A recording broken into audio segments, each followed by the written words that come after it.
اعوذ باللہ من الشیطان الرجیم بسم اللہ الرحمن الرحیم الحمد للہ رب العالمین الصلاۃ والسلام علی سید الانبیاء والمرسلین بشیرنا المسدد نذیرنا المؤید مصطفی الامجد محمود الاحمد ابوالقاسم المحمد واہل بیتہ الطیبین الطاہرین المعصومین قال اللہ تعالی فی کتابہ المجید وفرقانہ الحمید وقولہ الحق بسم اللہ الرحمن الرحیم تبارک الذی بیدہ الملک وہو علی کل شیء قدیر الذی خلق الموت والحیاۃ لیبلوکم ایکم احسن عملا۔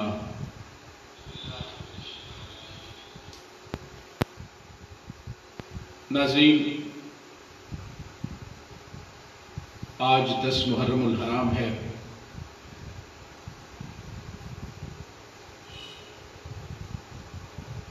اور آج ایک ایسا دن ہے کہ جب نواسہ رسول حضرت امام حسین علیہ السلام کربلا کے میدان میں اللہ کے حکم پر اپنے پورے خانوادے کو قربان کر کے ہمیشہ کے لیے امر ہو گئے۔ قرآن ایسا گلستان حقیقت ہے کہ اس کی ایک ٹہنی سے اگر ایک پھول چن لیا جائے تو 2 اور کھل جاتے ہیں۔ میں نے قرآن پاک کی جس آیہ مبارکہ کی آپ کے سامنے تلاوت کرنے کا شرف حاصل کیا ہے، 29ویں پارے کی پہلی آیہ مبارکہ، جس میں اللہ رب العزت ارشاد فرما رہا ہے تبارک الذی بیدہ الملک وہو علی کل شیء قدیر الذی خلق الموت والحیاۃ لیبلوکم ایکم احسن عملا۔ پاک ہے وہ ذات جس کے ہاتھ میں اقتدار سلطنت ہے اور وہ ہر چیز پر قادر ہے۔ کون خدا؟ وہی جس نے زندگی اور موت کو خلق کیا تاکہ تمہارا امتحان لے کہ تم میں سے اعمال میں سے صالح کون ہے۔ ناظرین، اب سوال یہ پیدا ہوتا ہے کہ جو اللہ ہم سے زیادہ ہماری صلاحیتوں سے واقف ہے وہ ہمارا امتحان کیوں لیتا ہے؟ آپ کے روزمرہ کے مشاہدات میں ہوگا، بچوں کے امتحانات ہوتے ہیں، بچوں کے امتحانات میں آپ دیکھتے ہیں کسی کو جیولوجی کا، کسی کو بایولوجی کا، کسی کو ریاضی کا پرچہ دیا جا رہا ہوتا ہے۔ تو اس کا مقصد کیا ہے؟ اس کا مقصد یہ تو نہیں ہوتا کہ استاد کے علم میں اضافہ ہو، اس کا مقصد یہ ہوتا ہے تاکہ پتہ چل سکے کہ کون سا طالب علم کس سبجیکٹ میں کتنا لائق ہے۔ اسی لیے امتحان لیا جاتا ہے۔ سوال یہ پیدا ہوتا ہے کہ جو اللہ ہم سے زیادہ ہماری صلاحیتوں سے واقف ہے وہ ہمارا امتحان کیوں لیتا ہے؟ توجہ فرمائیے گا کہ جو اللہ ہم سے زیادہ ہماری صلاحیتوں سے واقف ہے وہ ہمارا امتحان لیتا کیوں ہے؟ تو اللہ رب العزت ارشاد فرماتے ہیں تاکہ میں تمہارے اندر احساس نقص پیدا کر سکوں۔ ناظرین، اب انسان 2 طرح کے ہیں، ایک انسان کامل ہے اور ایک انسان ناقص۔ ہم جتنے بھی ہیں دنیا میں نفس امارہ میں گھرے ہوئے، خواہشات کے پیچھے بھاگتے ہوئے، ہم سارے کے سارے ناقص نفوس ہیں، اور ایک ہیں کامل نفوس۔ کامل نفوس کون ہیں؟ جو اللہ کے بندے ہیں، جو مرضی معبود کے خلاف کوئی کام کرتے ہی نہیں ہیں، ان میں اللہ کے نبی ہیں، اللہ کے اولیاء ہیں، اللہ کے اوصیاء ہیں، پیغمبر ہیں، تو وہ کامل نفوس ہیں۔ چلے ناقصین کا امتحان تو لیتا ہے کہ ان کے اندر احساس نقص پیدا کر سکے، لیکن کاملین کا امتحان کیوں لیتا ہے؟ کاملین کا امتحان اللہ اس لیے لیتا ہے تاکہ ناقصین کو کاملین کی عظمت سے روشناس کروا سکے کہ یہ میرے کامل بندے کیوں ہیں۔ اس کے لیے مختلف جگہ پہ میدان سجاتا ہے۔ کہیں پہ ابراہیم علیہ السلام کو میلوں اونچائی پر لگی ہوئی آگ میں پھینکوا دیتا ہے، امتحان لے رہا ہے اپنے بندے کا۔ اب دیکھیے گا کہ جب اللہ امتحان لے رہا ہے تو بے نیازی کا عالم دیکھیے، ان کامل نفوس کی بے نیازی کا عالم دیکھیے ذرا، کہ حضرت ابراہیم علیہ السلام کو جب آگ میں پھینکا جا رہا ہے، ہوا میں موجود ہیں. حضرت جبریل علیہ السلام اللہ کی بارگاہ میں عرض کرتے ہیں یا اللہ مجھے اجازت ہو تو میں جا کے ابراہیم علیہ السلام کی مدد کروں. اللہ فرماتا ہے ٹھیک ہے جا, اگر تیری مدد لیتا ہے تو ضرور کر. اب جبریل علیہ السلام آتے ہیں اور آگے فرماتے ہیں کہ ابراہیم مدد چاہیے, ہوا میں معلق ہے, گرنے والے ہیں. لیکن جب جبریل علیہ السلام آ کے کہتے ہیں کہ اے ابراہیم تجھے مدد چاہیے, تو جناب ابراہیم علیہ السلام فرماتے ہیں ہاں مدد چاہیے لیکن تجھ سے نہیں, اس سے چاہیے جو مجھے دیکھ رہا ہے. اللہ اکبر. تو جبریل علیہ السلام کانپتے ہوئے اللہ کی بارگاہ میں حاضر ہوئے. اللہ نے فرمایا میں نے نہیں تجھے کہا تھا انسان کی نداؤں کو میں جانتا ہوں تم نہیں جانتے. تو یہ اپنے کامل بندوں کا امتحان لیتا ہے. اور اس کے بعد کربلا کا میدان سجا دیا. کربلا کا میدان ذرا دیکھیے گا, میں مصائب نہیں پڑھ رہا, بھی فضائل کے چند جملے پڑھوں گا اور اس کے بعد شام غریبہ کی آج کا جو ذکر ہے, خصوصی طور پہ جو آج کی نشست ہے مصائب شام غریبہ کے حوالے سے اس پہ گفتگو کریں گے. تو ہوا کیا کربلا کے میدان میں امام حسین علیہ السلام عصر عاشور تک امام حسین علیہ السلام 71 جنازے اٹھا کے لائے. اور اس کے بعد پوری کائنات میں اتنا بڑا امتحان کسی کا نہیں تھا. اب امام حسین علیہ السلام کے امتحان لے کے اللہ کی ذات یہ بتانا چاہ رہی ہے کہ جو حسین کو, حسن و حسین کو میں نے جنت کا سردار بنایا ہے تو یہ کوئی اعزازی عہدہ نہیں ہے. یہ ہی نہیں کہ نبی پاک صلی اللہ علیہ وآلہ وسلم کے نواسے ہیں تو میں نے ان کو اعزازی عہدہ دے دیا, بلکہ امتحان لے کے بتایا کہ یہ میرے کامل بندے ہیں جو میری راہ میں سب کچھ نچھاور کر دیتے ہیں. اور پھر اس کے بعد قرآن مجید میں ارشاد ہوا بسم اللہ الرحمن الرحیم قل لا اسألکم علیہ اجرا الا المودۃ فی القربى. اسی آیہ مبارکہ پہ میں آج گفتگو کروں گا. فرمایا قل لا اسألکم علیہ اجرا الا المودۃ فی القربى. اے میرا حبیب صلی اللہ علیہ وآلہ وسلم ان سے کہہ دیجئے کہ ہم تم سے اجر رسالت کے سلسلے میں کوئی سوال نہیں کرتے سوائے اس کے کہ جو ہمارے اقربا ہیں ان سے مودت رکھو. اچھا, اس میں بہت سارے لوگوں نے عذر پیش کیے کہ اس سے مراد ہمارے اقربا ہیں. اب اس آیہ مبارکہ کی شان نزول آپ کے سامنے پیش کرتا ہوں. کچھ لوگ انہوں نے فیصلہ کیا کہ اللہ کے نبی صلی اللہ علیہ وآلہ وسلم نے دین پہنچانے کے لیے بڑی محنت کی, بہت مشقت کی, مصیبتیں برداشت کی, تو چلو ایسا کرتے ہیں کہ اللہ کے نبی صلی اللہ علیہ وآلہ وسلم کا محنتانہ دے دیتے ہیں. چنانچہ ایک جگہ پہ میٹنگ ہوئی, لوگ اکٹھے ہوئے اور جس کے پاس کپڑے تھے اس نے کپڑے لیے, جس کے پاس ہیرے جواہرات تھے اس نے ہیرے جواہرات لیے, جن کے پاس سونا تھا اس نے سونا لیا, جس نے چاندی تھی اس نے چاندی لی, اور تمام چیزیں لے کر یہ نبی رحمت صلی اللہ علیہ وآلہ وسلم کی بارگاہ میں تشریف لائے.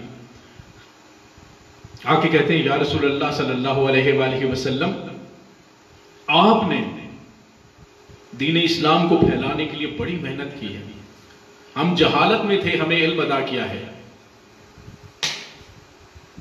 ہم جانوروں سے بدتر زندگی گزار رہے تھے, آپ نے ہمیں سویلائزڈ بنایا ہے, تو ہم آپ کو آپ کا محنتانہ دینا چاہتے ہیں.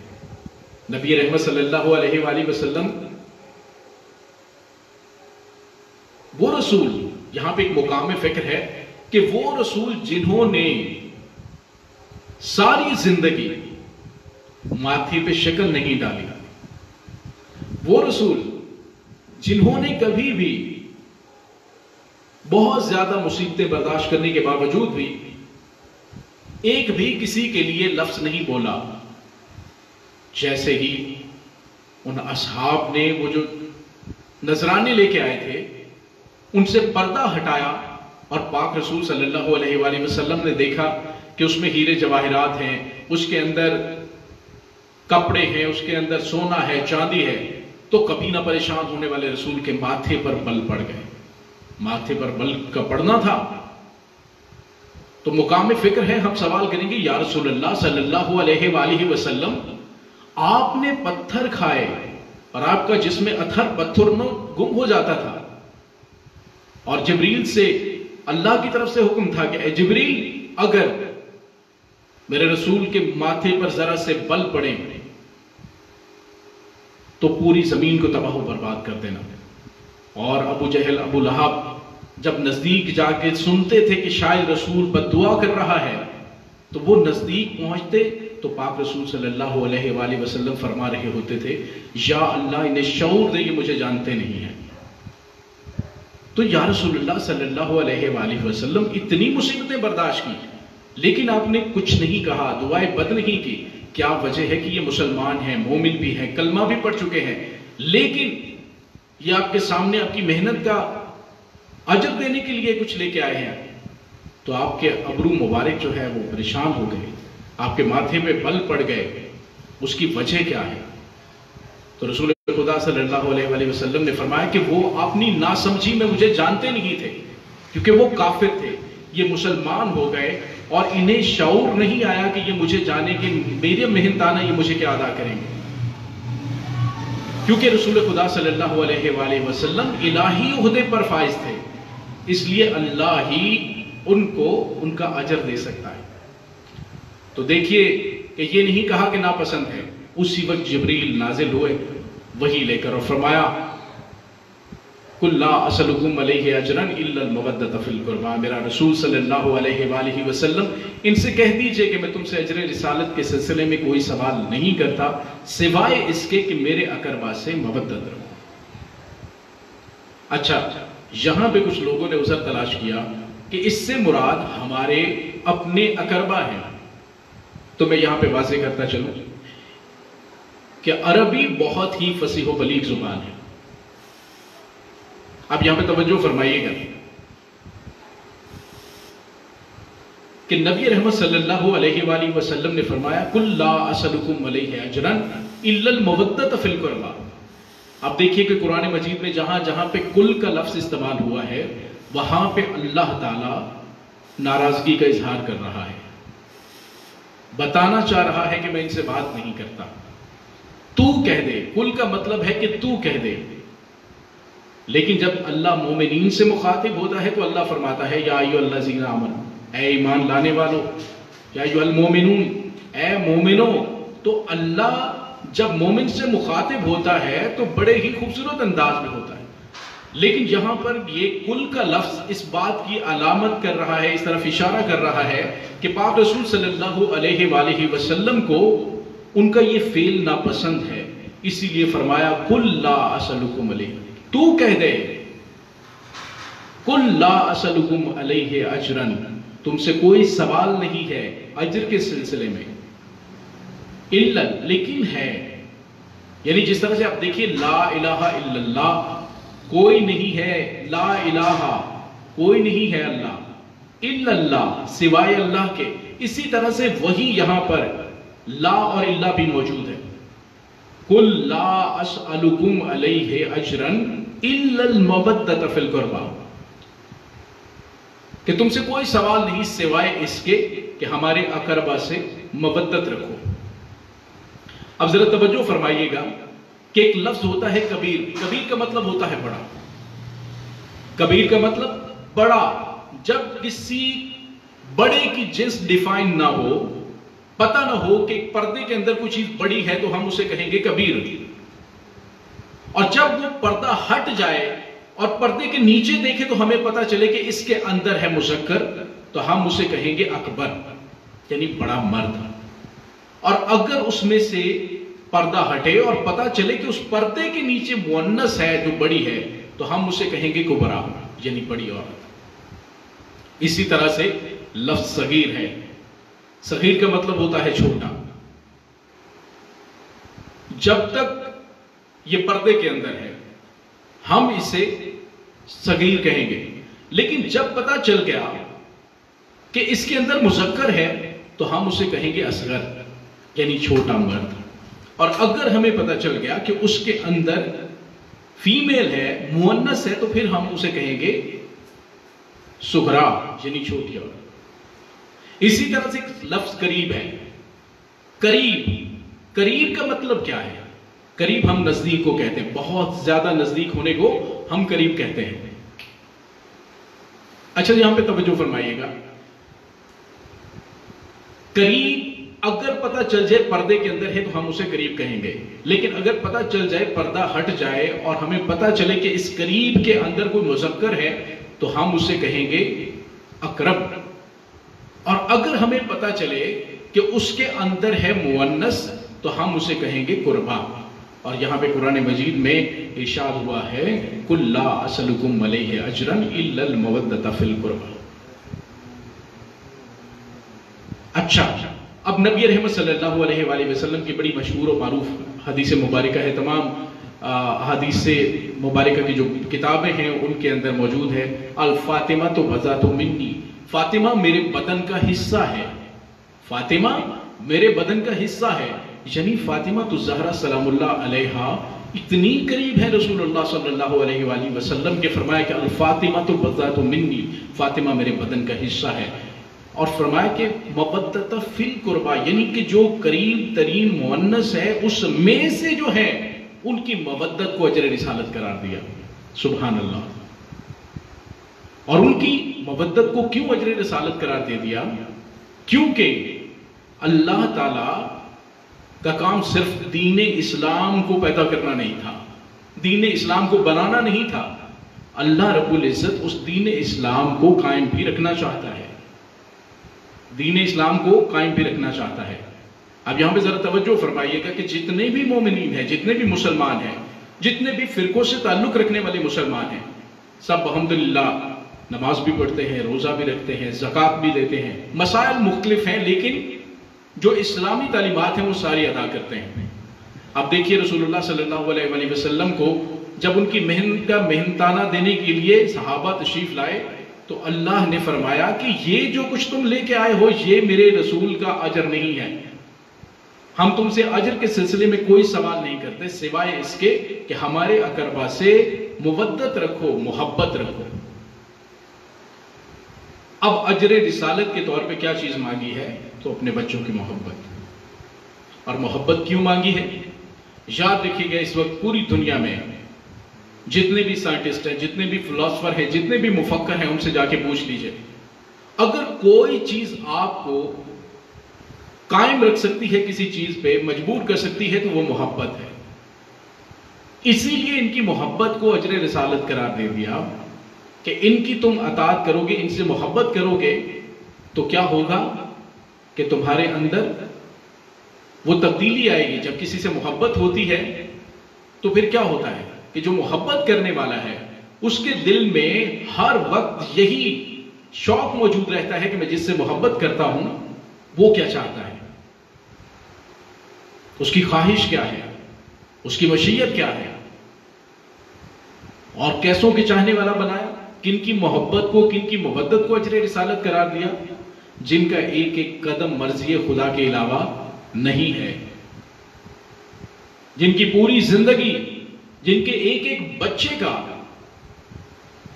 جو طرز زندگی ہے وہ احکام الہی کے سوا کچھ نہیں ہے، کہ ان کے چاہنے والے بن جاؤ گے تو زندگی میں فلاح پا جاؤ گے، تمہارے اندر محبت پیدا ہوگی تو دین کی کشش باقی رہے گی۔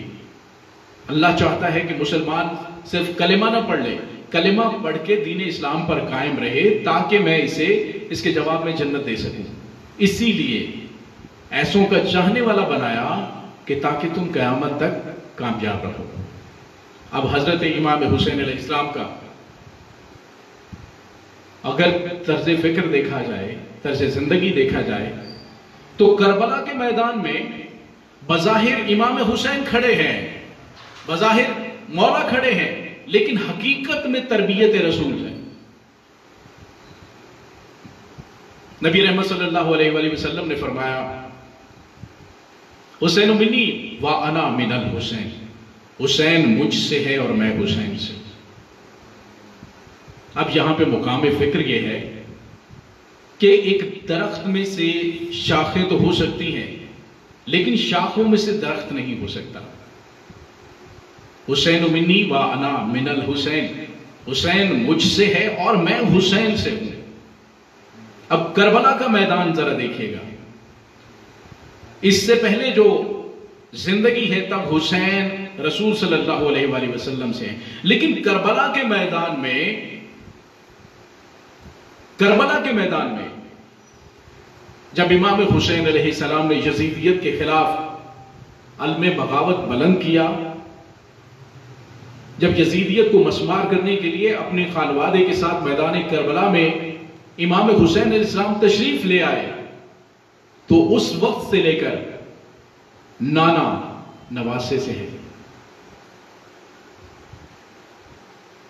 اسی لیے ان کی محبت کو اجر رسالت قرار دیا. قُلْ لَا أَسْأَلُكُمْ عَلَيْهِ أَجْرًا إِلَّا الْمَوَدَّةَ فِي الْقُرْبَى. اے میرا حبیب صلی اللہ علیہ وآلہ وسلم ان سے کہہ دیجئے کہ میں تم سے اجر رسالت کے سلسلے میں کوئی سوال نہیں کرتا سوائے اس کے کہ میرے اقربا سے مودت رکھو. کیونکہ تم ان کی محبت کرنے والے بنو گے تو ان کی پیروی کرو گے، اور ان کی پیروی کرو گے تو آپ کا ٹھکانہ جنت ہوگا. کیونکہ اللہ نہیں چاہتا کہ اس کا مسلمان اس کا کلمہ گو لا الہ الا اللہ محمد رسول اللہ پڑھنے والا جہنم میں جائے. اسی لیے ایسوں کے چاہنے والے بن جاؤ کہ جن کی زندگیاں معبود خدا کی مرضی، خدا معبود کی مرضی کے مطابق گزری ہیں. آپ دیکھیے کربلا کے میدان میں ہمارے ہاں کس طرح کا رواج ہے کہ پوری زندگی گزارنے کے بعد بھی اگر کوئی بوڑھا باپ دنیا سے چلا جائے تو کسی کو نماز کی ہوش نہیں ہوتی. آپ دیکھیے کربلا کے میدان میں عصر عاشور تک امام حسین علیہ السلام 71 جنازے اٹھا کے لائے، اور جب نماز کا وقت آیا تو امام حسین علیہ السلام نے قیامت تک کے لیے تمام مومنین کو، تمام مسلمانوں کو پیغام دے دیا کہ یاد رکھو نماز سے زیادہ کوئی ضروری کام نہیں ہے، اس لیے نماز کو کبھی مت چھوڑنا. کیونکہ اگر امام حسین علیہ السلام نماز کو چھوڑ دیتے تو آج مسلمان کے پاس عذر موجود ہوتا کہ انتہائی ضروری کام ہو تو نماز کو چھوڑا جا سکتا ہے. لا الہ تو پڑھ دیا، اب لے مزہ تاثیر کا. لا الہ کی تہ کے نیچے خون ہے شبیر کا. لا الہ کے پڑھنے والوں لا الہ سے پوچھ لو، لا الہ تو بچ گیا، گھر لٹ گیا شبیر کا. ناظرین، آج کی یہ رات مخصوص ہے ذکر مصائب شام غریبہ کے حوالے سے.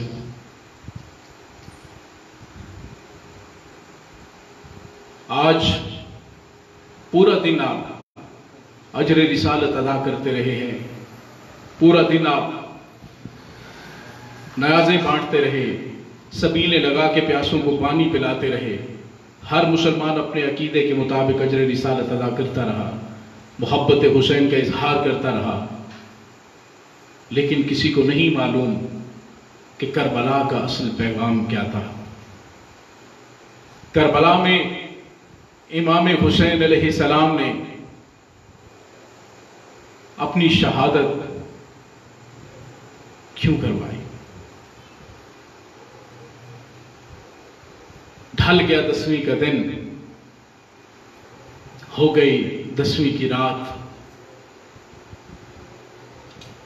تھک گیا سورج، نہیں تھکا حسین، تھک گیا ظلم، نہیں تھکا حسین. کربلا کے میدان میں عزاداران امام مظلوم جب کربلا کے میدان میں شام غریبہ آئی تو ایک دم سناٹا چھا گیا. یہ شام غریبوں کی شام ہے،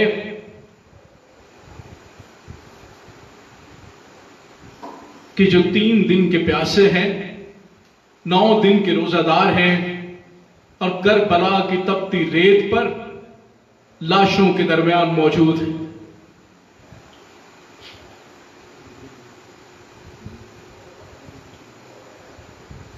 کربلا میں ایک ایسی شام آئی ہے جس شام کو شام غریبہ کہا جاتا ہے. لوگ حیران ہیں کہ کل تک مجالس ہوتی رہی، کل تک ذکر فضائل مصائب بیان ہوتے رہے، چراغ جلتے رہے.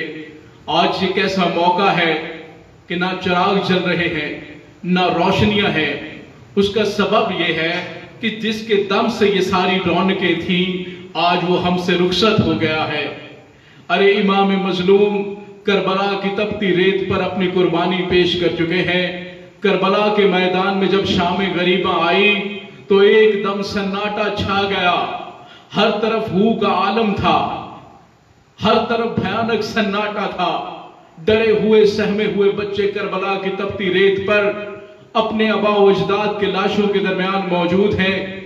ایک دفعہ کربلا کے میدان میں جب شام کو فوج یزید نے خیام حسینی کو آگ لگائی تو تمام بیویاں کبھی ایک خیمے میں جاتی، کبھی دوسرے خیمے میں چلی جاتی، کبھی تیسرے خیمے میں چلی جاتی۔ جب سارے خیمے جل گئے تو بی بی زینب بیویوں کے ساتھ امام زین العابدین علیہ السلام کے حجرے میں وہاں پہ تشریف لائی۔ خیمے میں آ کے بی بی کہتی ہیں سجاد جاگ، دیکھ کربلا میں سارے شہید ہو گئے۔ مولا نے آنکھیں کھولی، بی بی فرماتی ہیں سجاد تو وقت کا امام ہے، مجھے بتا شریعت کا مسئلہ بتا، ہماری چادریں چھن گئی ہیں، سجاد خیام کو آگ لگ گئی ہے، اب باہر نکلنا ہے، ہمیں بتا کہ ہم بالوں کا پردہ بنا کر باہر نکل جائیں یا پھر آگ میں جل کے مر جائیں۔ اجرکم من اللہ۔ مولا سجاد نے آنکھیں کھولی، پپی ماں کا سر ننگا دیکھا، مولا سے آواز آئی پپی اماں بالوں کا پردہ بنا کر خیام سے باہر چلے جائیں۔ بیویوں نے بالوں کے پردے بنائے، بالوں میں خاک ڈال کے باہر نکل آئی۔ یہ ایک چھوٹی 4 سال کی امام حسین کی بیٹی، ہائے قربان جاؤں تربیت حسین پہ، تربیت رسول پہ، ساری بیویاں باہر چلی گئی۔ یہ 4 سال کی بی بی سکینہ وہاں پہ آ کے مولا کے سامنے، بڑے بھائی کے سامنے ہاتھ باندھ کے کھڑی ہو گئی، کہتی ہیں اے وقت کے امام مجھے اجازت دے، میں کیا کروں، میں چھوٹی ہوں، میرے بال چھوٹے ہیں، میرا چہرہ نہیں چھپ سکتا، سجاد میرے لیے کیا حکم ہے، میں جل کے مر جاؤں۔ امام زین العابدین نے اپنی بہن کو نزدیک بلایا، ان کے زخمی رخساروں پر بوسہ دیا، بوسہ دینے کے بعد سر میں خاک ڈالی۔ جناب امام زین العابدین علیہ السلام باہر تشریف لائے۔ عزادارو یہ پہلا موقع ہے جب علی کی بیٹیوں کا نماز مغرب کا پہلا وقت بچوں کو شمار کرنے کے وجہ سے کربلا میں پہلا جو اول وقت ہوتا ہے نماز کا وہ بیویوں کا قضا ہو گیا۔ بیویوں نے نماز پڑھی، کربلا کی گرم ریت پر تیمم کیا، نماز ادا کی۔ اس کے بعد بیویوں نے کہا بہن ام کلثوم آئیے ذرا بچوں کو شمار کر لیتے ہیں، حسین بھیا مجھے خاندان سونپ کر گئے ہیں۔ تمام بچے ڈرے ہوئے تھے، سارا دن فوج اشقیاء کی وہ وہاں پہ دیکھ رہے تھے کہ کتنا ظلم ڈھایا جا رہا ہے۔ بیویوں نے بچوں کو شمار کیا تو 3 بچے شمار میں کم تھے۔ بی بی زینب پاک فرماتی ہیں بہن ام کلثوم آئیے ذرا مقتل میں جاتے ہیں اور بچوں کو تلاش کر لیتے ہیں۔ بیویوں نے بچوں کو تلاش کرنا شروع کیا۔ داد دیجئے شجاعت کی شہزادیوں کو کہ جس میدان سے کوئی زندہ واپس نہیں آیا اس میدان کی طرف چل پڑی۔ یک جلے ہوئے خیموں کے پیچھے بی بی نے کیا دیکھا کہ 2 بچے خاک پر سو رہے ہیں۔ بی بی نے کہا الحمدللہ بچے مل گئے ہیں، یہاں پہ تشریف لائیے بہن ام کلثوم، یہ بچے تھک کے سو گئے ہیں، ڈر کے خوف کے مارے سو گئے ہیں، ایک کو آپ اٹھا لیجئے، ایک کو میں اٹھا لیتی ہوں۔ عزادارو جب ان بچوں کو پکڑا انہیں اٹھایا تو بیویوں کو پتا چلا کہ وہ دونوں بچے کربلا میں شہید ہو چکے تھے، بچے سانس نہیں لے رہے تھے۔ بی بی فرماتی ہیں بہن ام کلثوم دیکھیے بچے شہید ہو گئے، کربلا کے میدان میں 2 اور شہیدوں کا اضافہ ہو گیا۔ عزادارو بچوں کو اٹھایا، گنج شہیدہ میں جا کے رکھا۔ اس کے بعد بی بی نے بچوں کو شمار کیا تو پتا چلا کہ بی بی سکینہ نہیں ہے۔ بی بی سکینہ جو حسین مولا کے گلے کا تعویذ ہے، جو بابا کے سینے پہ سونے کی عادی ہے، وہ بی بی وہاں پہ مل نہیں رہی۔ اب شہزادیوں نے سکینہ کو تلاش کرنا شروع کیا، اب بی بی سکینہ کو تلاش کرتی جا رہی ہے، بی بی سکینہ کو آواز دے رہی ہے لیکن سکینہ کہیں ملتی نہیں ہے۔ بیویاں مضطر ہو گئی ہیں۔ آپ اولاد والے ذرا غور کیجئے کہ جب جنگل کا ماحول ہو، بھیانک سناٹا ہو، ہر طرف اندھیرا ہو، وہاں پر لاشیں پڑی ہوئی ہوں تو وہاں پر اگر کسی کا بچہ گم ہو جائے تو طبیعت کتنی مضطر ہو جاتی ہے. بیویوں نے تلاش کرنا شروع کیا. یعنی سیب سے بیوی کے رونے کی آواز آنے لگی. بیوی نے کہا دیکھو یہ میری سکینہ کی آواز ہے. آواز کی سمت میں بیویاں چلنا شروع ہوئی. جب وہاں پر پہنچی تو کیا دیکھتی ہیں کہ بی بی سکینہ ایک لاش بے سر سے لپٹی ہوئی رو رہی ہے. رو رو کے کہتی ہیں بابا بابا رات اندھیری آ گئی, بابا رات اندھیری آ گئی, بابا کربلا کے میدان میں سکینہ تجھے پکارتی رہی. بابا اب سکینہ کس کے سینے پہ سوئے گی. بابا شمر نے مجھے تمانچے مارے, چچا عباس بھی مجھے بچانے نہیں آئے. عزاداروں بیویاں وہاں پہنچی. بیویوں نے بی بی سکینہ سے کہا اے سکینہ یہ کس لاش سے لپٹ کے رو رہی ہے.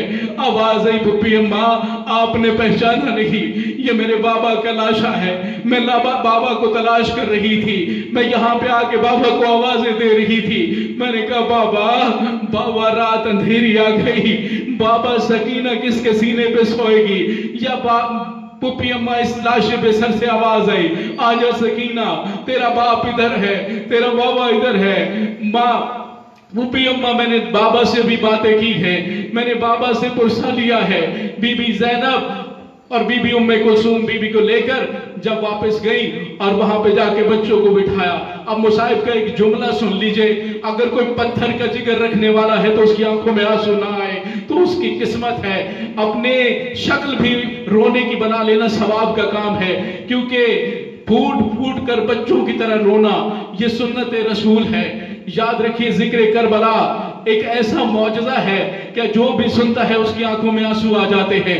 اب بیویوں کو جب وہاں پہ بٹھایا گیا, جب شام غریبہ میں بچوں کو پانی ملا ہے نا, تمام بچوں نے پانی پی لیا. اور جب بی بی سکینہ کو پانی ملا ہے تو بی بی سکینہ نے پانی کا جام اٹھایا اور مقتل کی طرف جانا شروع کر دیا. جب مقتل کی طرف جانا شروع ہوئی تو بی بی زینب کی آواز آئی سکینہ کہاں جاتی ہو. آواز آئی پھپھی اماں میں اپنے بھائی اصغر کو پانی پلانے جا رہی ہوں. ارے میرا پیاسا اصغر مار دیا گیا, ارے میرے بھائی نے پانی نہیں پیا. اجرکم من اللہ. بیویوں نے بچوں کو شمار کیا. عزادارو یہ وہ بچے ہیں جو حضرت عباس کے پہرے میں سونے کے عادی تھے. بی بی زینب خاتون سلام اللہ علیہا نے کہا کہ بچوں بیویوں تم سو جاؤ, آج زینب پہرا دے گی, آج زینب پہرا دے گی. یہاں پہ بی بی زینب نے ایک جلے ہوئے خیمے کی چوب کو ہاتھ میں پکڑا اور بچوں کے گرد گھومنا شروع کیا. بی بی چلتی جا رہی ہیں اور اونچی آواز سے کہہ رہی ہے الحافظ والحفیظ, الحافظ والحفیظ. بی بی زینب چکر کاٹ رہی ہے. یا تھوڑی دیر میں بی بی کو دور سے ایک گھڑ سوار آتا ہوا دکھائی دیا. گھڑ سوار کی طرف دیکھنا تھا کہ بی بی زینب کی آواز آئی ہے گھڑ سوار وہیں پر رک جا, ہمارے بچے بے وارث ہیں, ہمارے بچے یتیم ہیں, یہ پورے دن کے تھکے ہوئے ہیں, یہ سو گئے ہیں, انہیں تنگ مت کرو. اگر تجھے کچھ لوٹنا ہے تو صبح لے جانا, ہمارے خیام کو آگ لگا دی گئی ہے, ہمارے پاس کچھ بھی نہیں ہے. اے گھوڑے سوار وہیں پر رک جا. لیکن گھوڑے سوار نہیں رکا. گھوڑا سوار آگے آتا گیا. بی بی زینب کی طرف سے آواز آئی اے گھوڑا سوار تو رکتا کیوں نہیں ہے, تجھے پتہ نہیں کہ میں حسین بادشاہ کی بہن ہوں. گھوڑے سوار نہیں رکا. بی بی زینب کی آواز آتی ہے اے گھوڑے سوار رک جا, میں حسین حسن بادشاہ کی بہن ہوں. گھوڑے سوار نہیں رکا. بی بی کی آواز آتی ہے او گھوڑے سوار رک جا, میں عباس شہنشاہ کی بہن ہوں. گھوڑے سوار نہیں رکا. عزادارو جب گھوڑے سوار قریب آ گیا بی بی زینب آگے بڑھی اور آگے بڑھ کر لگام فرس میں ہاتھ ڈالا اور جوش میں آ کر بی بی فرماتی ہے اور گھوڑے سوار تجھے میں روک رہی ہوں, رکتا کیوں نہیں؟ تجھے پتا نہیں کہ میں علی ابن ابی طالب کی بیٹی ہوں. عزادارو یہ لفظ سننا تھا کہ نقاب پوش نے نقاب الٹی اور نقاب الٹ کر کہا دیکھ بیٹی میں تیرا بابا علی ہوں. عزادارو بی بی زینب نے جب یہ لفظ سنا بابا کو دیکھا تو بیویوں کی طرف دوڑنا شروع کیا. دوڑتے دوڑتے بیویوں کے پاس آ کے کہا بیویوں کسی کے پاس جلی ہوئی چادر کا ٹکڑا بچا ہو, مجھے وہ ٹکڑا دے دو, میرا بابا علی آیا ہے. عزادارو مولا نزدیک تشریف لائے، تمام بیویوں کو پرسا دیا، تمام بیویوں کو پرسا دیا۔ بی بی زینب نے کہا بابا بابا باپ آئے ہیں، میرا بھرا گھر اجڑ گیا، بابا ابھی آپ آئے ہیں کہ جب شہزادہ قاسم کے ٹکڑے ٹکڑے ہو گئے، بابا آپ اب آئے ہیں کہ جب میرا بھائی جوان بیٹے کا لاشا لاتا رہا، بابا آپ اب آئے ہیں جب عباس کے بازو قلم کر دیے گئے، بابا میرا کربلا میں گھرانہ لٹ گیا۔ عزادارو کریا بڑھا، بی بی زینب خاتون سلام اللہ علیہ نے، بی بی زینب خاتون سلام اللہ علیہ وہاں کھڑی ہے، دور دیکھا کہ شہزادی سکینہ دور کھڑی ہے، دادا علی کو دیکھا، جناب مولا علی علیہ السلام نے فرمایا اے سکینہ میرے قریب آ۔ بی بی سکینہ نے رونا شروع کیا، آواز اے دادا آپ ابھی آئے ہیں، بیٹی کا پہرا دینا دیکھا نہیں گیا، لیکن میں کربلا کے میدان میں میرے بابا پہ گردن پہ خنجر چل رہا تھا، میں ہاتھ جوڑ رہی تھی، شمر نے مجھے تماچے مارے، میرے کانوں سے بالیاں نوچ لی، میرے کانوں سے لہو بہنے لگا، دادا تب آپ کیوں نہ آئے؟ تو تب مولا علی نے اپنی پوتی کو نزدیک بلایا، اپنے سینے سے لگا کے کہا تجھے یہ ہے کہ میں یہاں پر نہیں تھا، ارے کربلا کے میدان میں جب خنجر حسین کی گردن پر چلا تو خنجر کند نہیں تھا، شمر کا خنجر تیز تھا، جب یہ خنجر چلاتا تھا تو کبھی محمد مصطفیٰ گردن رکھتے تھے، کبھی حسن مجتبیٰ گردن رکھتے تھے، کبھی فاطمہ گردن رکھتی تھی، کبھی حسین کی گردن پہ میں علی گردن رکھتا تھا، دیکھو میری گردن پر زخم کا نشان، ارے کربلا کے میدان میں اکیلا حسین نہیں، ہم پانچوں شہید ہوتے رہے، ارے کربلا کے میدان میں ہم سارے شہید ہوتے رہے۔ الا لعنت اللہ علی القوم الظالمین وسیعلم الذی ظلموا ایام منقلبا ینقلبون۔